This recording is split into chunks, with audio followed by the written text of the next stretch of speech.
മറവി ഒരു അനുഗ്രഹം എന്ന് എല്ലാവരും പറയലുണ്ടല്ലേ. പക്ഷേ ചില സമയത്ത് ഈ മറവി നല്ല കിട്ടുക്കാച്ച പണി തരും. അതുപോലത്തെ ഒരു പണി കിട്ടിയിട്ടാനായിരിക്കുന്നത്. Welcome back to my channel. അപ്പോൾ എല്ലാവർക്കും സുഖമാണെന്ന് കരുതുന്നു. അപ്പോൾ ഇന്നലെ രാത്രി ഞാൻ ഇവിടെ വീട്ടിലെത്തുമ്പോൾ 12 മണിയായിട്ടുണ്ടായിരുന്നു. അപ്പോൾ വന്ന പാടാ ക്ഷീണത്തിന് വേഗം കുളിച്ച് പിന്നെ ആവിയൊക്കെ പിടിച്ചിട്ട് വിചാരിച്ച് വേഗം കിടന്നുറങ്ങാം. അങ്ങനെ റൂമിലേക്ക് വരുമ്പോൾ ഉമ്മ വിളിക്കുന്നു, ഷംസി എൻ്റെ ചാവി ഉണ്ടാകാത്ത. അന്നേരമാണ് എനിക്ക് ബോധം വന്നേ. എൻ്റെ ചാവി, ഉമ്മാൻ്റെ ചാവി, അതുപോലെ ഒരു മൊബൈൽ എല്ലാം വെച്ചിട്ടുള്ള ബാഗ് ഞാൻ അമ്മേൻ്റെ ഡ്രോയറിൽ വെച്ച് ഭദ്രമായി പൂട്ടി വെച്ചിട്ടാണ് ഇങ്ങോട്ട് വന്നിട്ടുള്ളത്. എടുക്കാൻ മറന്നുപോയി. അപ്പം ആ സമയത്ത് എന്ന് പറയുന്നത് ഒന്നും ചെയ്യാൻ കഴിയില്ല. കാരണം വെച്ചാൽ 12 മണിയായി, തിരിച്ചു പോയിട്ട് എടുക്കാൻ അതിനൊന്നും കഴിയില്ല. പിന്നെ മാച്ചുവിൻ്റെ സ്കൂൾ ഗ്രൂപ്പും എല്ലാം ഉള്ളത് ആ ഒരു മൊബൈലാണ്. അതുകൊണ്ട് എന്നാലും തന്നെ എനിക്ക് ടെൻഷനാകാൻ തുടങ്ങി. പഠിച്ചോൻ എന്ത് ചെയ്യും രാവിലേക്ക്, ഇപ്പോൾ സ്കൂളിൽ പിന്നെ ക്ലാസ് തുടങ്ങും 8:30 മണിയാകുമ്പോൾ എന്താ ചെയ്യാന്നെല്ലാം വിചാരിച്ച് ആകെ ടെൻഷൻ അടിച്ചിട്ടുണ്ടായിരുന്നു. പിന്നെ ഉമ്മാൻ്റെ മൊബൈൽ നോക്കുമ്പോൾ അതിൽ സാഗറിൻ്റെ നമ്പർ ഉണ്ട്. അതുകൊണ്ട് പിന്നെ സമാധാനമായി. കാലത്ത് അവനെ വിളിച്ചു കഴിഞ്ഞാൽ പിന്നെ പാസ്വേഡ് തരുമല്ല എന്ന് വിചാരിച്ചിട്ട് ആശ്വസിച്ചിട്ട് നിന്ന്. അപ്പോൾ കാലത്ത് തന്നെ പോയിട്ട് വേഗം എടുത്തിട്ട് വരാൻ വിചാരിച്ചിരുന്നു. പക്ഷേ കാലത്ത് ഞാൻ പിന്നെ എണീച്ച് പോകാൻ വിചാരിക്കുമ്പോൾ ആലോചിച്ചേ, ഞാനിവിടെ എത്തുമ്പോൾ തന്നെ 12 മണിയായി. അപ്പോൾ പിന്നെ അവരെല്ലാം ഒരുക്കിയിട്ട് കിടന്നുറങ്ങുമ്പോൾ 1:30-2 മണി എന്തായാലും ആയിട്ടുണ്ടാകും. അപ്പം പിന്നെ കാലത്ത് പോയിട്ട് കാര്യമില്ല, ഉച്ചയാകുമ്പോൾ പോകാൻ വിചാരിച്ചു. അങ്ങനെയെല്ലാം വിചാരിച്ച് ഇങ്ങനെ നിന്നപ്പം എൻ്റെ അമ്മായിയുണ്ട് വിളിക്കുന്നു, മോളെ വേഗം ഇങ്ങോട്ട് വാ, എനിക്കൊരു ഹെയർ പാക്ക് ഉണ്ടാക്കി വെച്ചിട്ടുണ്ട്. കാരണം എൻ്റെ മുടി ഫുൾ ഡാമേജായി കൊഴിഞ്ഞു പോയിക്കൊണ്ടൊക്കെയാണ്. അപ്പോൾ അത് റിട്ടേൺ ചെയ്യാനും പറ്റും. ഞാൻ ഒരുപാട് മരുന്നെല്ലാം യൂസ് ചെയ്ത് ആയുർവേദം എല്ലാം നോക്കി, അതൊന്നും പറ്റുന്നില്ല. ഇപ്പോൾ ഒരു ട്രീറ്റ്മെൻറ്റ് മാള് പറഞ്ഞു തന്നിട്ടുണ്ട്. അപ്പോൾ അതൊന്നും ചെയ്യാൻ ചോദിക്കാം. പക്ഷേ ഈ ഒരു കൊറോണൻ്റെ പിന്നെ എന്താ പറയുക പ്രോബ്ലം എല്ലാം ഒന്ന് അടങ്ങട്ടെ എന്ന് വെച്ചിട്ട് നിൽക്കുകയാണ്. അപ്പോൾ അത് ഒന്ന് അടങ്ങിയിട്ട് വേണം പോയിട്ട് ചെയ്യാൻ വേണ്ടി.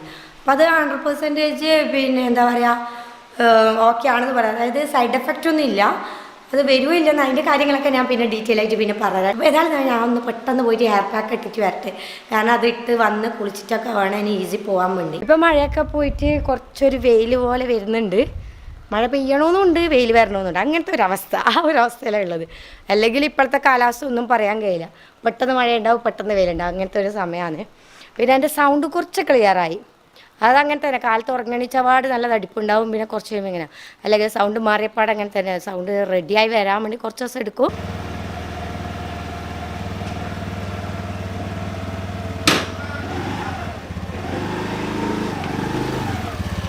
ഞാനിവിടെ എത്തുമ്പോഴേക്ക് അമ്മായി ഇതാ എല്ലാം തയ്യാറാക്കി വെച്ചിട്ടുണ്ട്. ഞാൻ വിചാരിച്ചത് എന്തോ ഒരു പാക്കാണ്, ഹെന്നേലും പോലത്തെ പാക്കാന്ന് വിചാരിച്ചത്. പക്ഷേ ഇവിടെ എത്തിയപ്പോൾ മനസ്സിലായി ഇതൊരു ജെല്ലാണ്.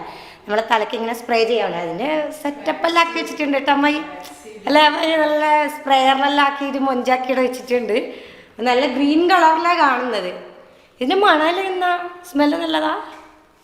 അത് മണപ്പിച്ചോക്കട്ടെ, ഇതൊന്ന് പിടിച്ചേ. ഇതിലെന്തെല്ലാം ആഡ് ചെയ്തൊന്നും എനിക്കറിയില്ല, അമ്മായിയെല്ലാം ഉണ്ടാക്കിയത്.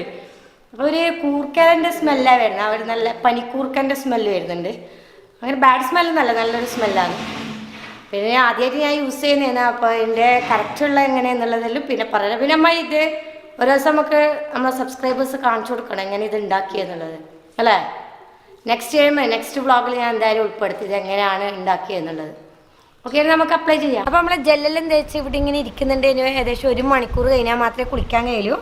പിന്നെ അത് മാത്രമല്ല മഴയും പെയ്യാൻ തുടങ്ങി. അപ്പോൾ ഞാനും അയാനും ഇവിടുന്ന് കഥ പറയുന്നു അല്ലേ. അയാനും വികൃതി കുട്ടനാണ്, പക്ഷെ നല്ല മോനാണ് അല്ലേ. അല്ലേ, നല്ല മോനല്ലേ.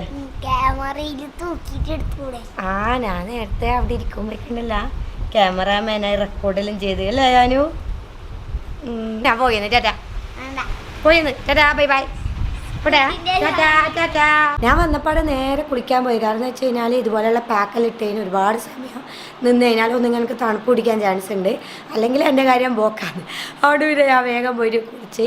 പക്ഷെ നല്ല ഒന്നൊന്നര തണുപ്പ് കേട്ടാൽ എന്താ സുഖമെന്ന് വെച്ച് കഴിഞ്ഞാൽ ഒന്നും പറയാമെങ്കിൽ അത്രയും നല്ല തണുപ്പ്. പിന്നെ അത് മാത്രമല്ല അമ്മായി ഷാമ്പൂ ഒന്നും യൂസ് ചെയ്യേണ്ടതെന്ന് പറഞ്ഞിട്ടുണ്ടായിരുന്നു. അതുകൊണ്ട് പിന്നെ ഷാമ്പൂ ഒന്നും യൂസ് ചെയ്തിട്ടില്ല. അതുകൊണ്ട് തന്നെ എൻ്റെ തലയിൽ എന്താ പറയുക നല്ല ഓയിലിയാണ്. ഞാൻ പൊതുവെ ഇങ്ങനെ ഓയിലി ആക്കല്ല. ഇപ്പോൾ ഓയിലെപ്പം ഒരാഴ്ചയിലും കൂടുമ്പോൾ ഇട്ട് കഴിഞ്ഞാൽ തന്നെ വേഗം ഷാമ്പൂ ഇട്ടിട്ട് വാഷ് ചെയ്യലാണ്. കാരണം വെച്ചാൽ ഡ്രൈ ആക്കി വെക്കാൻ എനിക്കിഷ്ടം. ആകെ 10-15 മുടിയേ ഉള്ളൂ. അതും കൂടി ഇങ്ങനെ പറ്റിപ്പിടിച്ചിരിക്കുമ്പോൾ തന്നെ ഓയിൽ ഉപയോഗിക്കുമ്പോൾ പറ്റിപ്പിടിച്ചിരിക്കുമല്ല. അപ്പോൾ ആ പറ്റിപ്പിടിച്ചിരിക്കുമ്പോൾ എല്ലാം തലയോടൊക്കെ കാണും. അതുകൊണ്ട് പിന്നെ വേഗം ഞാൻ ഡ്രൈ ആക്കി. ഇതൊന്നും സാധനം എന്നറിയോ, മാച്ചുവിൻ്റെ ബുക്സാണ്. സാധാരണ ഇപ്പം നമ്മൾ എന്ത് കൊറിയർ വന്നു കഴിഞ്ഞാൽ ഈ ഒരു മൂലക്കാ വെക്കല്.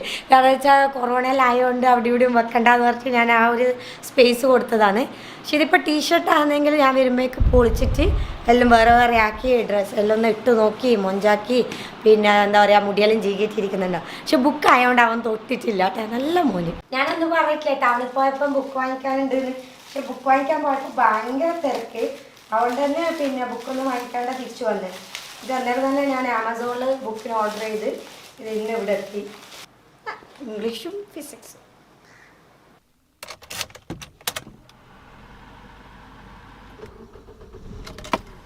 പെട്രോൾ കുറവാണ്. പക്ഷേ 5 പൈസ കയ്യിലില്ല. കാരണം ഇന്നലെ ഞാൻ അടിക്കണം വിചാരിച്ചത്.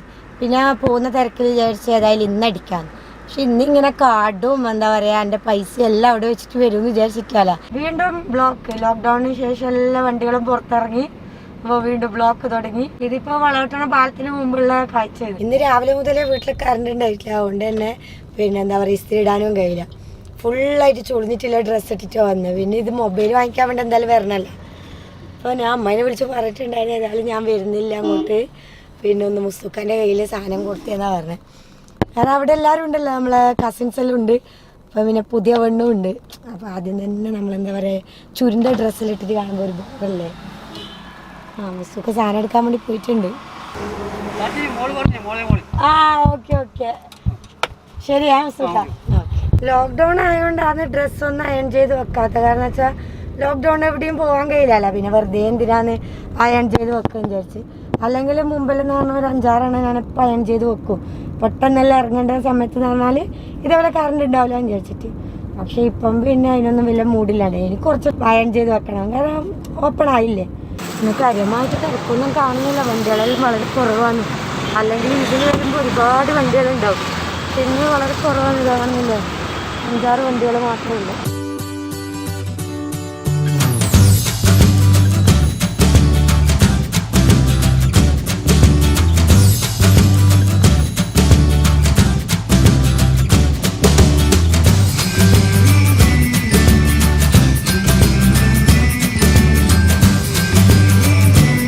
ഫീസൊന്ന് ഇറങ്ങുമ്പോഴേക്കും നോക്കിയ 1-1.5 ബ്ലോക്കാണ്. അങ്ങോട്ടേക്ക് തീരെ അനങ്ങുന്നില്ല. ഇങ്ങോട്ട് ഇങ്ങനെ മെല്ലെ മെല്ലെ വരുന്നുണ്ട്. ഈ ബ്ലോക്ക് കഴിഞ്ഞ് വീട്ടിലെത്തുമ്പോഴേക്കും ഒരുപാട് സമയമാവും. വിശക്കാൻ തുടങ്ങി. അപ്പോൾ എന്ന് പറയാം ഫുഡെല്ലാം അങ്ങനെ കൺട്രോൾ ചെയ്ത് കഴിക്കുന്നതുകൊണ്ട് വേഗം വിശക്കും. ലിറ്റിൽ ലോട്ട്സ് ഞാൻ ഇടയ്ക്കെല്ലാം കഴിക്കുന്നത്. ബാക്കി എല്ലാ സാധനവും നമുക്ക് അവിടെ മടക്കരിയും പിന്നെ മാട്ടൂലെല്ലാം പോയി കഴിഞ്ഞാൽ കിട്ടും. പക്ഷേ ഈ ലീഫി ആയിട്ടുള്ള അതായത് ബ്രൊക്കോളി അതേപോലെ ചൈനീസ് ക്യാബേജ് അങ്ങനത്തെ എല്ലാം കിട്ടണമെങ്കിൽ ഈസി തന്നെ വരണം. ഞാൻ മുമ്പ് ഗ്രീൻസിനെല്ലാം വാങ്ങിക്കുമ്പോൾ പിന്നെ ഗ്രീൻസിൽ എല്ലാ ദിവസവും ഒന്നും ഇതേപോലത്തെ ഐറ്റംസ് ഒന്നും വരില്ല. എന്താ പറയുക ആഴ്ചയിൽ 2 ദിവസം അങ്ങനെ തോന്നുന്നു. ഞാൻ ഇപ്പോൾ കുറേ ആയി അങ്ങോട്ടൊന്നും പോകാത്ത ഈസൊന്നും തന്നെയാണ് സാധനം എടുക്കൽ. പക്ഷേ ഈസ് വന്നതോടുകൂടി എന്ന് പറഞ്ഞാൽ എല്ലാ ദിവസവും എന്ന് പറഞ്ഞാൽ ഈ സാധനം ഉണ്ടാവും. എന്താ റിസിമാസി എടുത്ത് കളിക്കുന്നേ? ഫുള്ള് സ്റ്റാർ ഫ്രൂട്ട് അല്ല. ഓക്കെ ഒരു കാര്യം ചെയ്, എല്ലാരും നടക്ക്. വണ്ടിയിലെ സാധനങ്ങളെല്ലാം എടുത്താട്ടെ. സ്റ്റാർ ഫ്രൂട്ട് എല്ലാം അവിടെ സൈഡാക്ക്. ഇതെന്താന്ന് റീസ ഓരോന്നാ അങ്ങേക്കോട്ടേക്ക് കിച്ചല് മാസിന്റെ ഒന്നുമില്ലാലോ. ഫുള്ള് നിങ്ങൾ തന്നെ എടുക്കണം. ഞാൻ ഒന്നും തൊടൂലേ. നിങ്ങളെ സമ്മാനം വേണ്ടേ? സമ്മാനം 2 ആക്കിയല്ലോ. ലിറ്റിൽ ഹാർട്സ് ഞാൻ വിശന്നിട്ട് ഒന്ന് തിന്നുപോയി. ഇത് നിങ്ങളെല്ലാവരും ഷെയർ ചെയ്തട്ടോ. ഇതിന്റെ മുഖം നോക്കിയേ. ലേസ് ഉണ്ട് വേറെ വെച്ചിട്ട്. നല്ല ലേസ് ഉണ്ട് വേറെ വെച്ചിട്ട് വന്നിട്ടില്ല. കണ്ടില്ല? ഓ ഇല്ല സാധനം എടുത്തു വെച്ചത് ഇവരല്ലേ ഇതിനെ കാണൂലേ. റിസ്ക്കോണിത് ഇഷ്ടാ? ഹലോ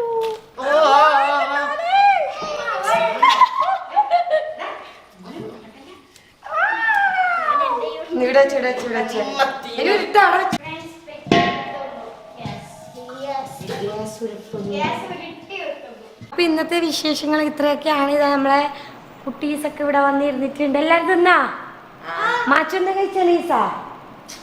പിന്നെ എല്ലാരും ഷെയർ ചെയ്ത് വെച്ച്. ഓ അതെല്ലാന്ന് നമ്മളെ കുട്ടീസുകള് അല്ലേ? 4 കൊടുത്തു.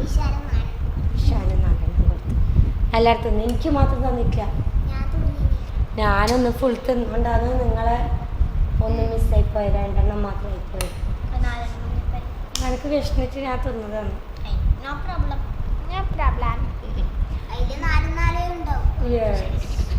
ഓക്കെ, അപ്പോൾ ഇന്നത്തെ വിശേഷം ഇത്രയൊക്കെയാണ്. നിങ്ങൾക്ക് എല്ലാവർക്കും ഈ വീഡിയോ ഇഷ്ടമായെന്ന് കരുതുന്നു. ഇഷ്ടമെങ്കിൽ തീർച്ചയായും ലൈക്ക് ചെയ്യാനും ഷെയർ ചെയ്യാനും പിന്നെ കമൻറ്റ് ചെയ്യാനൊന്നും മറക്കരുത്. അതുപോലെ തന്നെ സബ്സ്ക്രൈബ് ചെയ്യാത്തവരാണെങ്കിൽ താഴെ കാണുന്ന സബ്സ്ക്രൈബ് ബട്ടണും ഒപ്പം നോട്ടിഫിക്കേഷൻ കിട്ടാൻ വേണ്ടി തൊട്ടടുത്തുള്ള ബെല്ലൈക്കണും കൂടെ എനേബിൾ ചെയ്യുക. വീണ്ടും കാണുന്നവരെ ബൈ ബൈ.